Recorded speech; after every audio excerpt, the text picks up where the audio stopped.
الرحمن علم القرآن.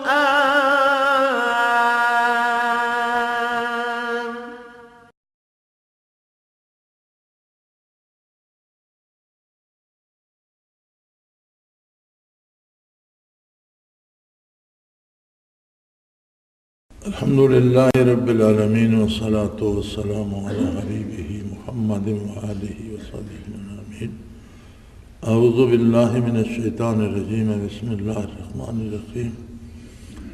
ربنا اننا سمعنا منادیا ینادی للایمان ان آمنوا بربکم فآمنا ربنا فاغفر لنا ذنوبنا وکفر عنا سیئاتنا وتوفنا مع الابرار. ربنا وآتنا ما وعدتنا على رسلك ولا تخزنا يوم القيامة إنك لا تخلف الميعاد. فاستجاب لهم ربهم أني لا أضيع عمل عامل منكم من ذكر أو أنثى بعضكم من بعض فالذين هاجروا وأخرجوا من ديارهم وأوذوا في سبيلي وقاتلوا وقتلوا لأكفرن عنهم سيئاتهم وَلَأُدْخِلَنَّهُمْ جَنَّاتٍ تَجْرِي مِنْ تَحْتِهَا الْأَنْهَارُ ثَوَابًا مِنْ عِنْدِ اللَّهِ وَاللَّهُ عِنْدَهُ حُسْنُ الثَّوَابِ. اللهم سبحانك لا علم لنا إلا ما علمتنا إنك أنت العليم الحكيم. مولاي صل وسلم دائما أبدا على حبيبك خير الخلق كلهم. ذکر قلبی اور ذکر دوام سے جو تفکر پیدا ہوتا ہے اور تخلیق کو دیکھ کر عظمت خالق کا جو اندازہ ہوتا ہے اور اس میں آدمی کے شعور میں یہ بات آ جاتی ہے کہ یہ اتنا بڑا نظام بلا نتیجہ نہیں ہے، اس کا ضرور اور یقیناً کوئی نتیجہ ہوگا، اور وہ دعا کرتا ہے کہ اللہ مجھے آگ کے عذاب سے بچا، اور جو آگ میں داخل ہوا ذلیل ہو گیا. پھر یہ عرض کرتا ہے ربنا اننا سمعنا، یا اللہ ہم نے آواز سنی، دعوت سنی، منادی ینادی للایمان، ہم نے اس ندا دینے والے کو، اس منادی کرنے والے کو سنا جو ایمان کی طرف ندا دیتا ہے اور کہتا ہے ان آمنوا بربکم، کہ اپنے پروردگار پر ایمان لاؤ. فآمنا، ہم ایمان لے آئے. اچھی بات اور اچھی دعوت سننے کے لیے بھی ایک صالح مزاج کی ضرورت ہوتی ہے. کل بات ہو رہی تھی، ایک صاحب پنڈی سے تشریف لائے تھے اور کہنے لگے کہ بڑا عرصہ ہوا آپ سے کوئی شعر و شاعری کی بات یا غزل کی بات یا ادب کی کوئی بات اس طرح کی نہیں سنی. تو میں نے انہیں عرض کیا کہ آپ کیا سمجھتے ہیں کہ کہیں ڈاکہ پڑ رہا ہو اور کچھ ڈاکو لوٹ میں مصروف ہوں، کچھ لوگ لٹ رہے ہوں، اس ہنگامے میں آپ غزلیں پڑھیں گے اور وہ آپ کی غزلیں سنیں گے؟ تو جب پورے ملک کا عالم یہ ہے کہ کچھ لوگ لٹ رہے ہیں، کچھ لوگ لوٹ رہے ہیں، تو اس میں اب غزلیں کہے گا کون اور ان کی غزلیں سنے گا کون؟ تو اچھی بات سننے کے لیے ایک اچھا ماحول بھی چاہیے، ایک اچھا اور صالح مزاج بھی چاہیے. تو ذکر الہی کی برکات سے مزاج میں وہ صلاحیت پیدا ہوتی ہے کہ انہیں وہ آواز سنائی دیتی ہے. اور بڑی عجیب بات ہے، رب جلیل نے ایسا انتظام فرما دیا ہے کہ جب فرمایا وَرَفَعْنَا لَكَ ذِكْرَكَ، کہ حبیب ہم نے آپ کے ذکر کو بلند کر دیا اور آپ کا نام نامی اذان میں شامل ہوا، تو کیسی عجیب بات ہے کہ روئے زمین پر کوئی لمحہ ایسا نہیں ہے کہ کسی نہ کسی جگہ اذان نہ ہو رہی ہو۔ سورج کے سفر کے ساتھ ساتھ رات اور دن کا سفر جاری رہتا ہے، تو کہیں فجر ہے، کہیں ظہر ہے، کہیں عصر ہے، کہیں مغرب ہے، کہیں عشاء ہے، اور یہ سائیکل اراؤنڈ دا گلوب روئے زمین کے گرد چلتا رہتا ہے۔ ایک جگہ اگر فجر کا وقت ختم ہو رہا ہے تو کسی دوسری جگہ شروع ہو رہا ہے، ایک جگہ ظہر کا وقت ختم ہو رہا ہے، کسی دوسری جگہ شروع ہو رہا ہے، ایک جگہ عصر کا وقت ختم ہو رہا ہے، دوسری جگہ شروع ہو رہا ہے۔ اسی طرح مغرب اور عشاء اگر ایک علاقے سے ان کا وقت ختم ہو رہا ہے تو کسی دوسری جگہ شروع ہو رہا ہوتا ہے۔ تو اگر دیکھا جائے تو روئے زمین پر ہر لمحہ اشہد ان لا الہ الا اللہ، اشہد ان محمد رسول اللہ، اس تسلسل جاری ہے، لیکن کتنے لوگ سن پا رہے ہیں؟ اور پھر سننے کا مقصد یہ نہیں ہوتا کہ صرف آواز سنی یا شور سنا۔ سننے کا مفہوم یا سننا اسے کہتے ہیں کہ جس نے سنا، اس پر غور کیا، اور اگر بات اچھی ہے تو اسے قبول کیا، اس نے تو سنا۔ جس نے صرف آواز سنی، اس میں جو دعوت تھی، اس میں جو درد تھا، اس میں جو خلوص تھا، اسے محسوس نہ کیا، اس کی پرواہ نہ کی، اور سنی انسنی برابر کر دی، تو اسے سننا نہیں کہتے۔ لہذا سننے کے لیے اپنے اندر کی، اپنی فکر اور سوچ کی، اپنی قوت سماعت کی، اپنے ادراک و شعور کی صفائی ضروری ہے، اور یہ ذکر قلبی اور ذکر دوام ہے جو یہ صفائی عطا کرتا ہے۔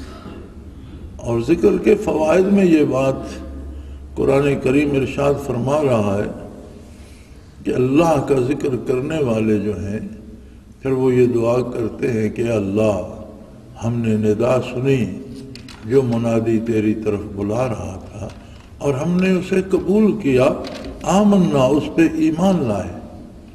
اب ہماری گزارش یہ ہے، ربنا فاغفر لنا ذنوبنا، کہ اے اللہ تو ہمارا پروردگار ہے، پالنہار ہے، تو ہی وہ ہے جو نعمتیں عطا کر رہا ہے، اور تو ہی وہ ہستی ہے جو خطاؤں سے درگزر فرما سکتا ہے۔ تیری ہی بارگاہ عالی ہے جس کے اگر اطاعت میں کوتاہی ہوئی تو وہ جرم بن جائے گا، اور تو کریم ہے، تو اگر ہم سے کوئی غلطی سرزد ہوئی ہے تو اس سے درگزر فرما، وکفر عنا سیئاتنا، اور ہم سے یہ غلطیاں کرنے کا جو فعل ہے یا غلطیاں ہو جانے کا جو امکان ہے، اسی کو زائل کر دے تاکہ ہم غلطی کریں ہی نہیں۔ کفر عنا سیئاتنا، اس سے ہمیں نجات دے دے، ہم سے غلطی کرنے کی جو بات ہے وہ توفیق ہی لے لے اور ہمیں نیکی کی توفیق عطا کر دے۔ وَتَوَفَّنَا مَعَ الْأَبْرَارِ، اور پھر وہ سوچتے بھی یہ ہیں اور مانگتے بھی یہ ہیں کہ اے اللہ، ہمیں اپنے نیک بندوں کے ساتھ موت دے۔ عجیب بات ہے، آدمی جب تک جیتا ہے زندگی کی حرص میں مبتلا رہتا ہے، جب تک جیتا ہے سوچتا رہتا ہے کہ مزید زندہ کیسے رہوں، مزید چیزیں، دنیاوی نعمتیں کیسے حاصل کروں، مزید رزق کیسے حاصل کروں، مزید کھانا پینا کیسے حاصل کروں، مزید دولت اور مزید ہر شے کس طرح مجھے ملے۔ لیکن ذکر الہی یہ شعور دیتا ہے کہ جو چیزیں اپنے وجود میں فانی ہیں اور جنہوں نے بہرحال نہیں رہنا، ان کی طلب و آرزو کا کیا مطلب؟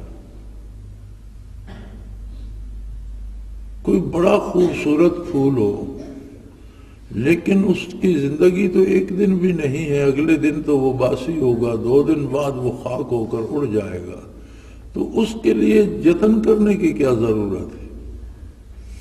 موت ایک ایسی حقیقت ہے کہ جس سے کسی کو مفر نہیں۔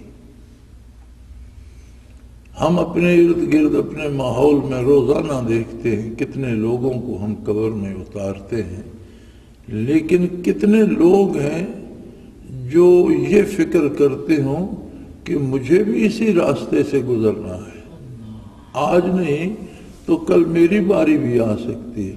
تو فرمایا ذکر الہی، ذکر قلبی اور ذکر دوام جو ہے وہ یہ فکر عطا کرتا ہے کہ مجھے مرنا بھی ہے، اور دعا کرتا ہے ذاکر اللہ سے کہ یا اللہ میرے گناہ معاف فرما، برائی کرنے کی جو صلاحیت ہے وہ مجھ سے لے لے اور مجھے نیکی کی صلاحیت عطا کر، وَتَوَفَّنَا مَعَ الْأَبْرَارِ، اور ہمیں موت تو آنی ہے لیکن اپنے نیک بندوں کے ساتھ موت عطا کر۔ اب ظاہر ہے کہ موت انہی کے ساتھ آئے گی جن کے ساتھ آدمی زندگی بسر کرے گا۔ یہ تو ممکن نہیں ہے کہ زندگی میں خانے میں بسر ہو اور موت کعبے میں آئے، یہ تو ممکن نہیں ہے۔ جہاں زندگی بسر کرے گا، سید عطا اللہ شاہ بخاری رحمۃ اللہ تعالی علیہ فرمایا کرتے تھے کہ لوگ زندگی فرعون کی چاہتے ہیں اور موت موسیٰ علیہ السلام کی، یعنی ہر بندہ جب موت آتی ہے تو ختم قرآن بھی شروع ہو جاتے ہیں، دعائیں بھی شروع ہو جاتی ہیں، خیرات بھی بٹنے لگتی ہے۔ تو یہ تو زندگی میں کرنے کے کام ہے، مرنے کے بعد کرنے کے تو نہیں، یہ تو اپنے ہاتھوں سے کرنے کے کام ہے اور زندگی میں کرنے کے کام ہے۔ تو دعا یہ کرتے ہیں کہ اللہ ہمیں ایسے راستے پہ ڈال دے کہ جس راستے پہ اگر موت بھی آئے تو ہمارا ساتھ نیک لوگوں کا ساتھ ہو، پاکیزہ لوگوں کا ساتھ ہو، پاک سوچ، پاک ایمان، پاک یقین اور پاک کردار والے لوگوں کے ساتھ ہمیں موت عطا فرما۔ ذکر الہی کی خصوصیت یہ ہے کہ آدمی کی نگاہ وسیع ہو جاتی ہے اور وقتی مفادات اور وقتی لذات سے بالا تر ہو کر انجام کار کیا ہوگا وہ چیز اس کے سامنے آ جاتی ہے، اور وہ دعا کرتا ہے کہ اے اللہ میری زندگی کو ایسے سانچے میں ڈھال دے کہ جب موت آئے تو میرے ارد گرد نیک لوگ ہوں، مجھے نیک لوگوں کے ساتھ موت آئے اور میری دنیاوی زندگی کا خاتمہ، کیونکہ موت زندگی کا خاتمہ نہیں ہے، موت زندگی کے ایک حصے کا خاتمہ ہے جو بہت سب سے چھوٹا حصہ ہے جو ہمیں اس دنیا میں گزارنا ہے۔ دیکھیں شکم مادر میں بھی زندگی کا ایک حصہ ہے، تو جو لوگ دنیا میں 80 100 سال جیتے ہیں اس کے مقابلے میں شکم مادر میں جو 9 مہینے ہم رہے ہیں اس کی کیا حیثیت ہے؟ لیکن اگر نسبت اور تناسب سے حل کیا جائے تو ان 80-90 سالوں کی زندگی کے مقابلے میں بھی 9 مہینے کی ایک حیثیت تو بنتی ہے۔ دنیاوی زندگی کی آخرت کی زندگی کے مقابلے میں کوئی حیثیت بنتی ہی نہیں، کیونکہ وہ دائمی ہے، اسے آپ شمار نہیں کر سکتے، اس کی کوئی انتہا نہیں ہے، اور یہ تو گنتی کے سال ہے۔ تو ذکر الہی یہ شعور عطا کرتا ہے کہ آدمی اس دائمی زندگی کی دائمی نعمتوں کی آرزو کرتا ہے، وہ دعا کرتا ہے کہ اللہ مجھے اپنے نیک بندوں کے ساتھ موت عطا فرما، اور اے میرے پروردگار، اے ہمارے پروردگار، آتنا ما وعدتنا علی رسلک، تو نے جو وعدے اپنے نبیوں کی زبان سے اپنے نیک بندوں کے ساتھ فرمائے ہیں کہ ان پر تو کرم فرمائے گا، انہیں حشر سامانیوں سے بچائے گا، آخرت کے عذابوں سے محفوظ رکھے گا، اور انہیں اپنی نعمتوں میں اور اپنے باغات میں اور اپنے ہاں بہترین جگہوں میں جگہ دے گا، گھر دے گا۔ تو یا اللہ ہمیں ایسا بنا دے کہ ہمارے ساتھ وہ وعدے پورے فرما، ہمیں آخرت کے عذابوں سے اور رسوائی سے بچا، ہمیں یوم حشر کی سختیوں سے بچا، اپنی رحمت کے زیر سایہ رکھ، اپنے نیک بندوں کے ساتھ موت دے، ان کے ساتھ حشر فرما، اور آخرت کے امن کے، عزت کے، آبرو کے گھر میں داخل فرما۔ وَلَا تُخْزِنَا يَوْمَ الْقِيَامَةِ، اور یوم حشر ہمیں رسوا نہ کرنا، ذلیل نہ کر دینا۔ یا اللہ، حقیقتاً رسوائی وہ ہے جو تیری بارگاہ میں محرومی سے حاصل ہوتی ہے، ہمیں اس رسوائی سے بچا۔ آدمی ساری زندگی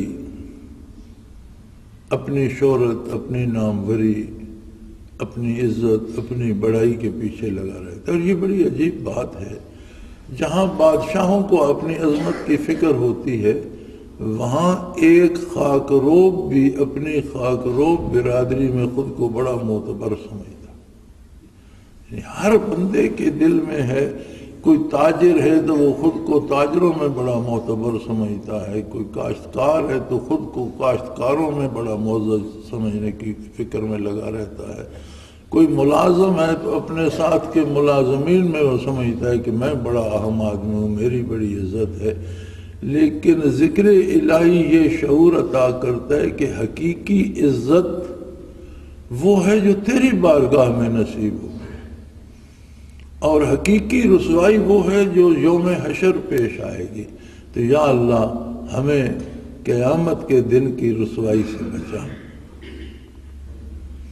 انک لا تخلف المیعاد، اور پھر اس بات کا اقرار کرتا ہے کہ اللہ، تیرے وعدے تو سچے ہیں، تو اپنے وعدوں کے خلاف نہیں کرتا۔ یہ ساری مصیبتیں اگر آتی ہیں تو اس کے آنے کا سبب ہمارا کردار ہے، ہماری کوتاہیاں ہیں، ہماری غلطیاں بنتی ہیں، تو ہمارے گناہ معاف فرما دے، ہماری کوتاہیوں کو سے درگزر فرما، اور ہمیں نیکی کی توفیق عطا فرما۔ فرمایا فاستجاب لهم ربهم، اللہ ان کی بات قبول فرما لیتا ہے۔ وہ ایسا کریم ہے کہ ایک شخص کی ساری زندگی کفر و شرک میں گزر گئی، لیکن جب اسے اللہ کی عظمت کا ادراک ہوا اور اسے توبہ نصیب ہوئی، اور وہ دامان رحمت رسول اللہ صلی اللہ علیہ وسلم میں پناہ گزین ہوا، تو ایک دفعہ کا کلمہ طیبہ ساری زندگی کا کفر و شرک اس سے دھو کر صاف کر کے الگ کر دے۔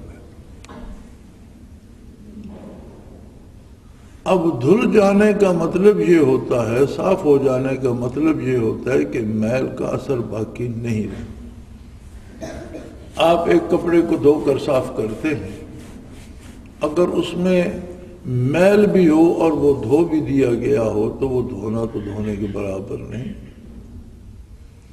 آپ اپنا لباس دھونے کے لیے دیتے ہیں، واپس ملے تو اس میں جگہ جگہ وہی میل جمع ہوا ہو، تو آپ کیا کہیں گے کہ یہ دھل گیا؟ نہیں، یہ دھویا ہی نہیں کیا کسی نے۔ آپ کتنے ناراض ہوں گے دھونے والے پر۔ تو دھل جانے کا یا صاف ہو جانے کا مطلب یہ ہے کہ میل کا اثر باقی نہ رہے اور وہ صاف اور شفاف ہو جائے جیسے نیا تھا۔ تو کفر و شرک میں مبتلا بندہ بھی جب اسے انابت الہی نصیب ہوتی ہے، توبہ کرتا ہے اور کلمہ طیبہ پڑھتا ہے، لا الہ الا اللہ محمد الرسول اللہ، تو ان جو دو جملوں میں اتنا اثر ہے کہ وہ اس کی گزشتہ ساری زندگی کا کفر و شرک بھی، گناہ اور برائیاں بھی، غلطیاں اور کوتاہیاں بھی دھو کر اسے شفاف کر دیتا۔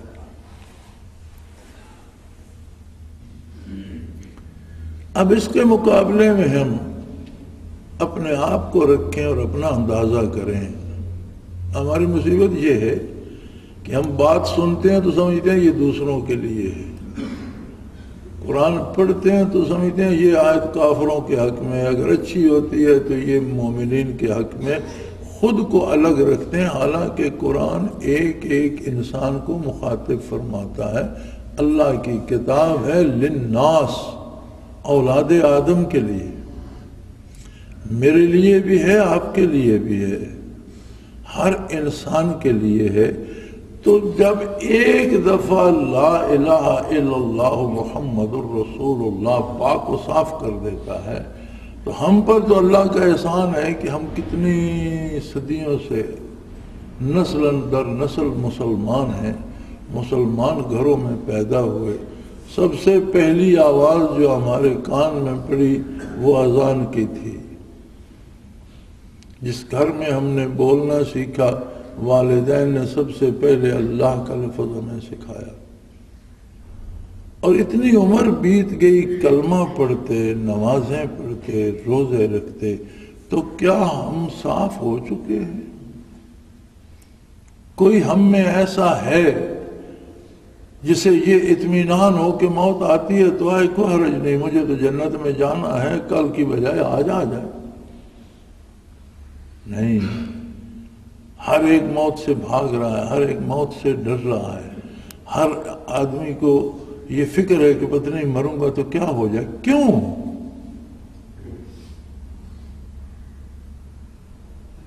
نمازیں ہم پڑھتے ہیں، چلو کسی نے 5 نہ پڑھی، 4 پڑھ لی، کسی نے 1 پڑھ لی، بڑی بد نصیب ہو جو 5 چھوڑ دیتا ہے، بہت کم لوگ ہیں۔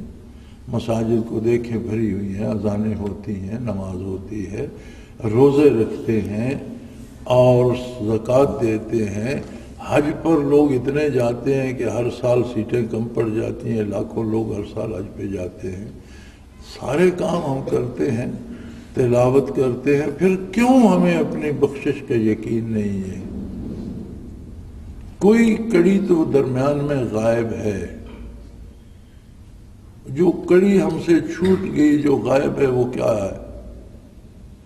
نمازیں کلی طور پر نہیں چھوٹی ہیں، اگر لوگ بے نماز ہیں تو نمازی بھی بہت ہیں، اگر لوگ تلاوت نہیں کرتے تلاوت کرنے والے بھی بہت ہیں، اگر کچھ لوگ زکوٰۃ نہیں دیتے تو زکوٰۃ دینے والے بھی بہت ہیں، اگر کچھ لوگ صاحب استعداد ہو کر حج پر نہیں جاتے تو اتنے بھی بہت ہیں کہ جن میں استعداد نہیں ہے وہ بھی پیسہ شیسہ جمع کر کے زمین مکان بیچ کر حج پہ چلے جاتے ہیں، ایسے بھی تو ہیں۔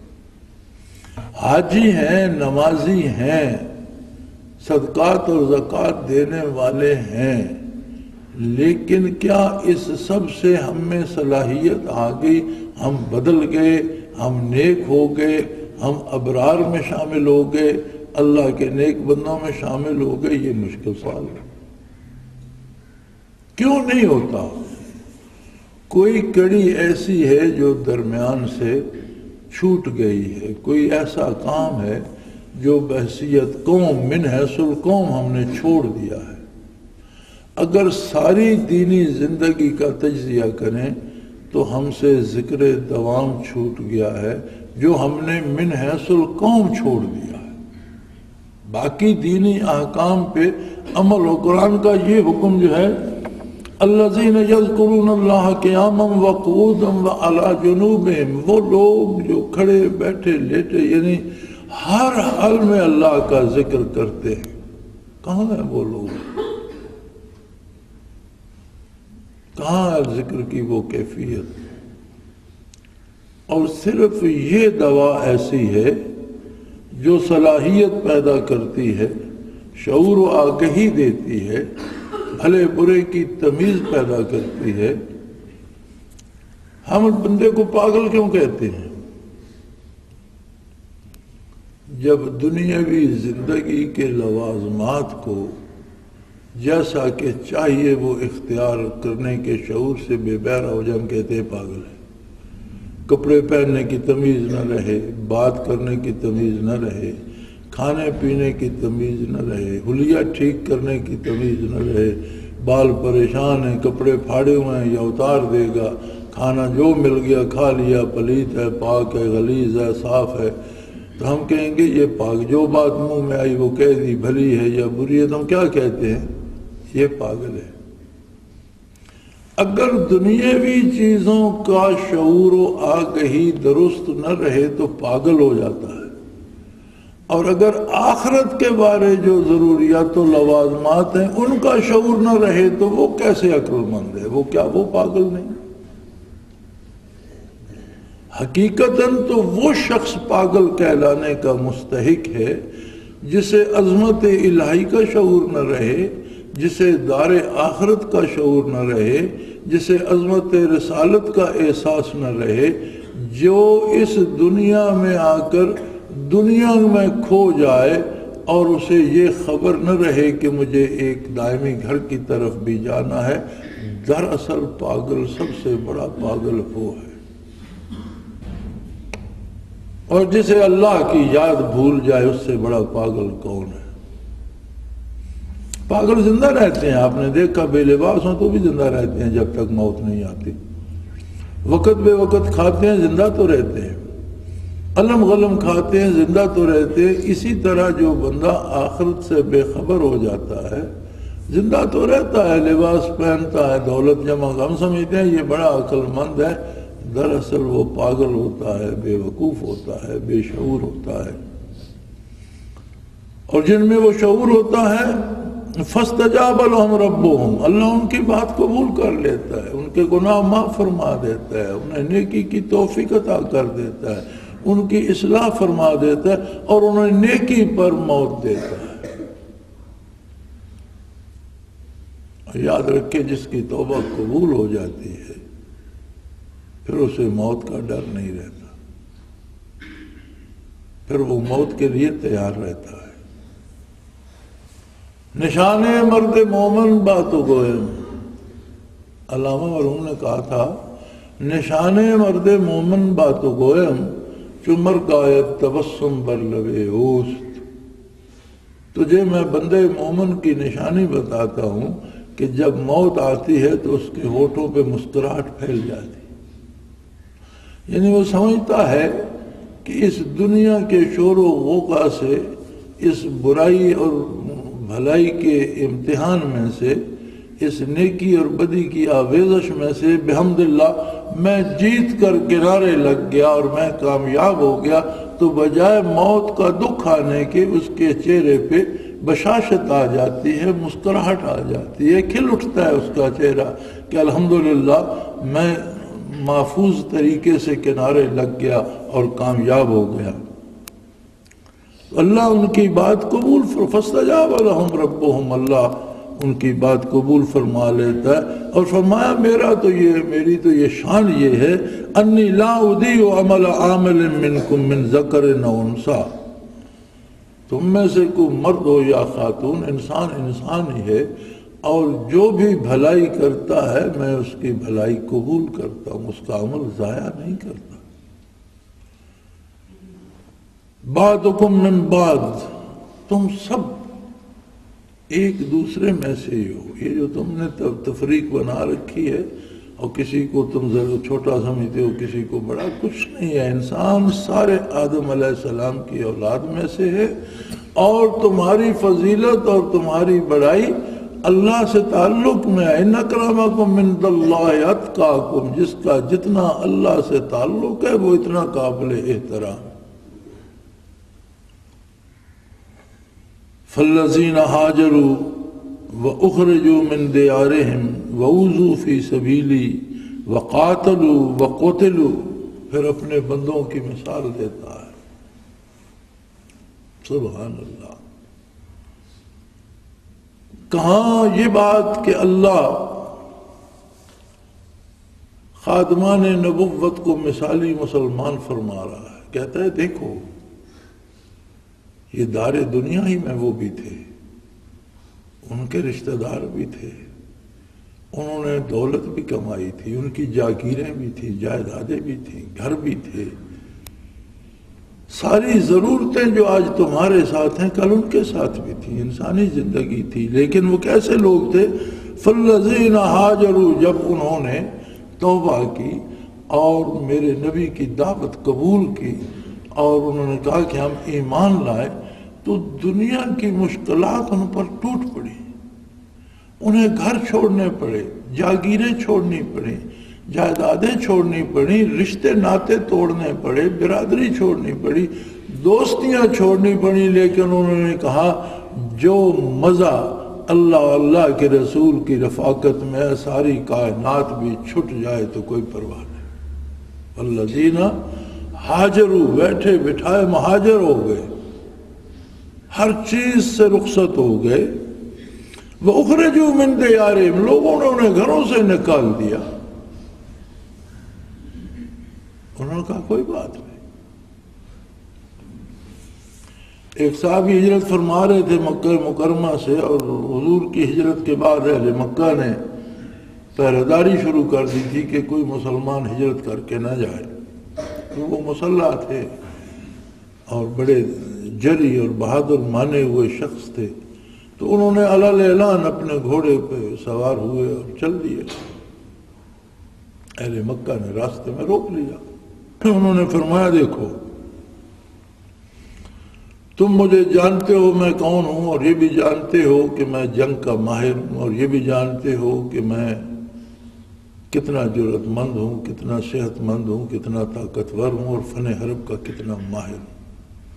اگر تم زیادہ ہو اور تم مجھے شہید بھی کر دو گے، لیکن اس سے پہلے تمہارا بھی بہت نقصان ہوگا، اور تمہارے کتنے لوگ مارے جائیں گے۔ میرے پاس نیزہ ہے، میں پہلے یہ استعمال کروں گا، پھر میرے پاس تلوار ہے، میرے پاس تیر کمان ہے، میں اپنا ترکش خالی کروں گا، پھر اس کے بعد تلوار کی باری آئے گی، تو یہ سارے تیر میرے ضائع نہیں جائیں گے، میرے نیزے کے وار خالی نہیں جائیں گے، میری تلوار کے وار خالی نہیں، تمہارے کتنے لوگ مریں گے اگر تم مجھے مار بھی لوگے تو اس سارے خسارے کی بجائے سودا نہ کر لے۔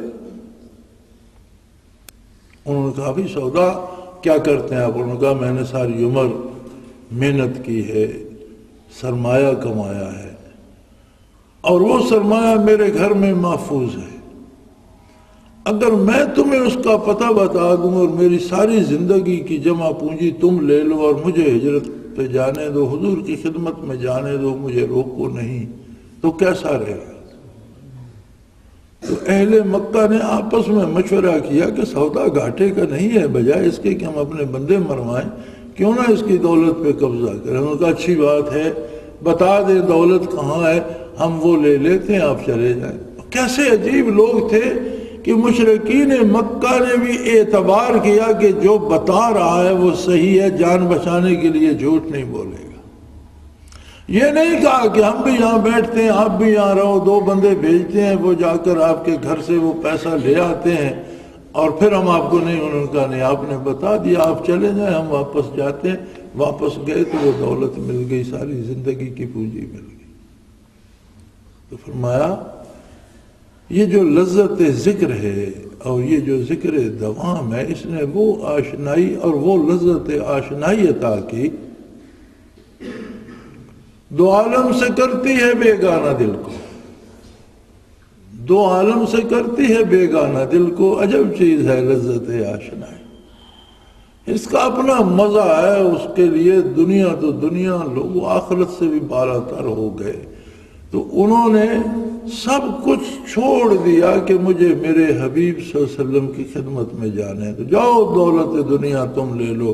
اخرجوا من دیارہم، گھروں سے نکال دیے گئے، وَأُوذُوا فِي سَبِيلِي، میرے راہ میں انہیں بے پناہ تکلیفیں دی گئی، لیکن وہ ثابت قدم رہے۔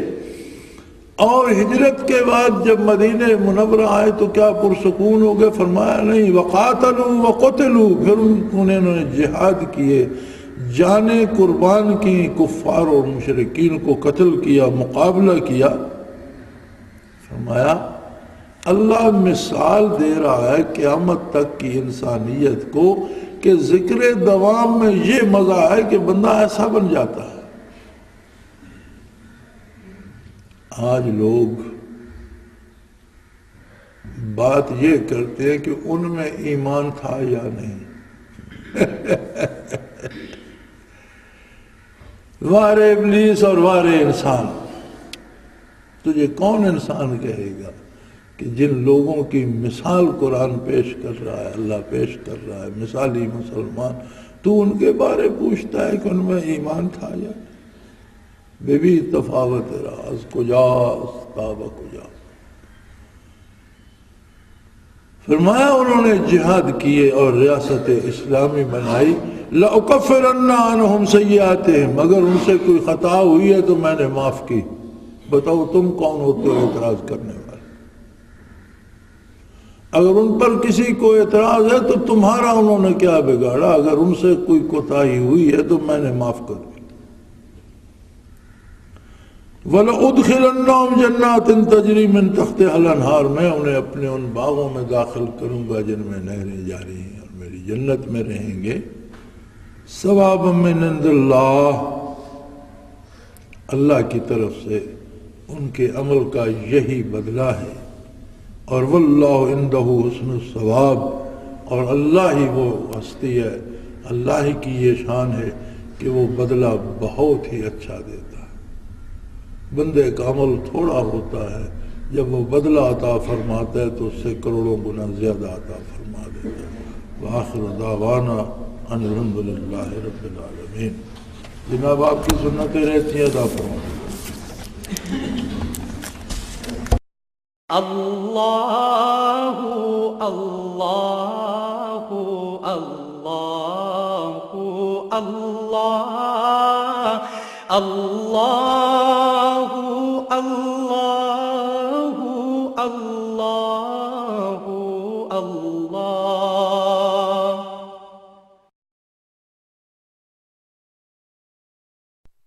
حضرت امیر محمد اکرم آوان مد ذلہ العالی دارالعرفان منارہ ضلع چکوال میں سالہ سال سے قرآن و حدیث کے اوپر خطابات کر رہے ہیں اور سلسلہ نقشبندیہ اویسیہ کے مطابق لوگوں کو ذکر الہی کی تربیت دے رہے ہیں. وہ قرآن پاک کی تفسیر ترتیب وار بیان کر رہے ہیں. تفسیر قرآن کو وہ موجودہ ملکی اور بین الاقوامی حالات کے مطابق بیان کرتے ہیں. موٹر وے سے کلر کہار کے انٹرچینج سے نکلتے ہوئے کلر کہار کی جھیل سے ہوتے ہوئے میانی، بوچھال اور نور پور سے گزرتے ہوئے دارالعرفان منارہ پہنچ سکتے ہیں. حضرت امیر محمد اکرم آوان نے بچیوں اور بچوں کی دینی اور دنیاوی تعلیم کے لیے سقارہ اکیڈمی کے نام سے ایک درسگاہ بھی قائم کی ہے، جس کا افتتاح ملک پاکستان کے صدر جنرل محمد ضیاء الحق نے اپنے دست مبارک سے کیا تھا. وہ تمام احباب جو اسلام کی طلب رکھتے ہیں ان سے گزارش ہے کہ دارالعرفان منارہ ضلع چکوال میں امیر محمد اکرم آوان صاحب کے خطابات سے مستفید ہوں. وہ ہر جمعے کو نماز سے پہلے بیان فرماتے ہیں. ہر ماہ کی پہلی اتوار کو ماہانہ اجتماع ہوتا ہے جس میں آپ خصوصی خطاب فرماتے ہیں اور پاکستان کے چاروں صوبوں سے احباب اس اجتماع میں شرکت کرتے ہیں. اس کے علاوہ یہاں سال میں 2 مرکزی اجتماعات بھی ہوتے ہیں، ایک رمضان المبارک میں اعتکاف کا اجتماع اور دوسرا جولائی اور اگست میں 40 دن کا اجتماع ہوتا ہے جس میں روحانی تربیت کی جاتی ہے. اپنا خون سیماب دے کر اتنا ہم کر جائیں گے، نام آقا کا چمن میں پھر رقم کر جائیں گے.